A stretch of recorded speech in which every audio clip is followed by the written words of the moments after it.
चलिए आज बात करते हैं एक ऐसे देश की जिसमें संस्कृति, इतिहास और तरक्की का एक जबरदस्त मेल देखने को मिलता है। आज हम सफर करेंगे पश्चिम अफ्रीका के दिल घाना का। ये शब्द हैं क्वामे नक्रूमा के, जब उन्होंने घाना की आज़ादी का ऐलान किया था। सोचिए, ये सिर्फ शब्द नहीं थे, ये पूरे अफ्रीकी महाद्वीप के लिए उम्मीद की एक नई सुबह थी। हाँ बिल्कुल, 1957 में घाना की आज़ादी ने तो जैसे एक लहर ही शुरू कर दी थी पूरे अफ्रीका में। ये वाकई में इतिहास का एक बहुत बड़ा मोड़ था और आज की हमारी बातचीत का एक अहम हिस्सा भी। तो चलिए, सबसे पहले मिलते हैं इस देश की ज़मीन और यहाँ के लोगों से। किसी भी जगह को समझने के लिए उसकी बुनियाद से शुरू करना सबसे अच्छा होता है। घाना का एरिया है करीब 2,38,000 स्क्वायर किलोमीटर। और इस जमीन पर आपको हर तरह का लैंडस्केप मिलेगा। मतलब समुंदर के किनारे, मैदानों से लेकर छोटी छोटी पहाड़ियां और विशाल वोल्टा झील तक, यहाँ सब कुछ है। यहाँ की आबादी है करीब 3.5 करोड़। लेकिन असली कहानी इन नंबर्स में नहीं है। असली कहानी तो छिपी है यहाँ के लोगों की जबरदस्त डाइवर्सिटी में। आप अंदाजा लगाइए, घाना में 100 से भी ज्यादा एथनिक ग्रुप्स रहते हैं। जैसा कि इस चार्ट में दिख रहा है, अकन सबसे बड़ा ग्रुप है, आबादी का लगभग आधा हिस्सा। और सबसे अच्छी बात यह है कि इस विविधता को टकराव की वजह नहीं, बल्कि देश की ताकत माना जाता है। और ये डाइवर्सिटी सिर्फ एथनिक ग्रुप्स तक ही सीमित नहीं है। यहाँ लगभग 70% आबादी ईसाई है, जिसका एक कारण मिशनरी एक्टिविटी रही है। वहीं इस्लाम और पारंपरिक अफ्रीकी मान्यताएं भी यहाँ की संस्कृति का एक बहुत जरूरी हिस्सा हैं। चलिए अब जरा वक्त में पीछे चलते हैं और देखते हैं घाना की आज़ादी तक की वो शानदार यात्रा, पुराने साम्राज्यों से लेकर एक मॉडर्न आज़ाद देश बनने तक की कहानी। ये टाइमलाइन अपने आप में एक पूरी कहानी है। एक तरफ शक्तिशाली अशांति साम्राज्य, फिर यूरोपियंस का आना, फिर ब्रिटिश गोल्ड कोस्ट के नाम से गुलामी, और फिर 1957 में आज़ादी और 1992 में एक स्थिर लोकतंत्र की स्थापना।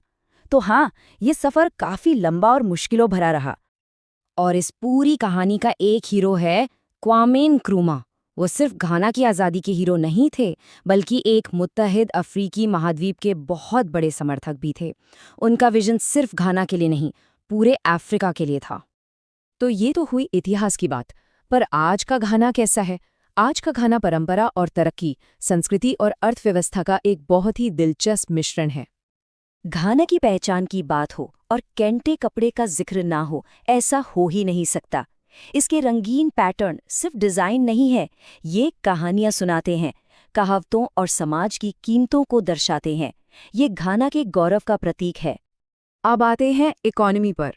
2022 में घाना की जीडीपी थी लगभग $73 अरब, और ये आंकड़ा इसे अफ्रीका की सबसे मजबूत और तेजी से बढ़ती अर्थव्यवस्थाओं में से एक बनाता है।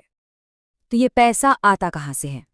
देखिए, इसका बड़ा हिस्सा, लगभग आधा, आता है सर्विस सेक्टर से, जो कि एक मॉडर्न और डेवलप होती इकोनॉमी की निशानी है। हाँ, कृषि और उद्योग भी अपनी जगह बहुत जरूरी हैं। वैसे घाना कुदरती संसाधनों के मामले में भी बहुत अमीर है। सोना और कोको तो हमेशा से ही इसकी अर्थव्यवस्था की रीढ़ रहे हैं, और हाल के सालों में तेल मिलने से देश की तरक्की को और भी रफ्तार मिली है। लेकिन एक बैलेंस्ड नजरिया रखना जरूरी है। एक तरफ तो मजबूत लोकतंत्र और आर्थिक विकास के साथ शानदार तरक्की हुई है, पर दूसरी तरफ भ्रष्टाचार, गरीबी अमीरी का फर्क और बेरोजगारी जैसी चुनौतियां भी हैं, जिनसे घाना आज भी जूझ रहा है। चलिए इस सफर को एक मजेदार और कह सकते हैं कि एक स्वादिष्ट मोड़ पर खत्म करते हैं। एक नजर डालते हैं घाना के लजीज खानों पर। सुबह के नाश्ते में वहाँ एक क्लासिक कॉम्बो है, कोको और कोसे। मतलब एक तरफ नमकीन मुलायम सा दलिया और साथ में मीठे डोनट जैसे पकौड़े। क्या कमाल का कॉम्बिनेशन है ना? और बात सिर्फ यही खत्म नहीं होती। बांको, वॉचे, केंके और जाहिर है मशहूर जोलो फ्राइस, ये सब घाना के खाने की वैरायटी को दिखाते हैं। हर डिश की अपनी एक अलग कहानी है। तो इस पूरी बातचीत को हम इसी सवाल के साथ खत्म करते हैं। घाना की आज़ादी, लोकतंत्र और अपनी संस्कृति पर गर्व करने की कहानी सिर्फ उसका अपना इतिहास नहीं है, बल्कि पूरी दुनिया के लिए एक प्रेरणा है। ये एक ऐसा सवाल है जिस पर हम सबको सोचना चाहिए।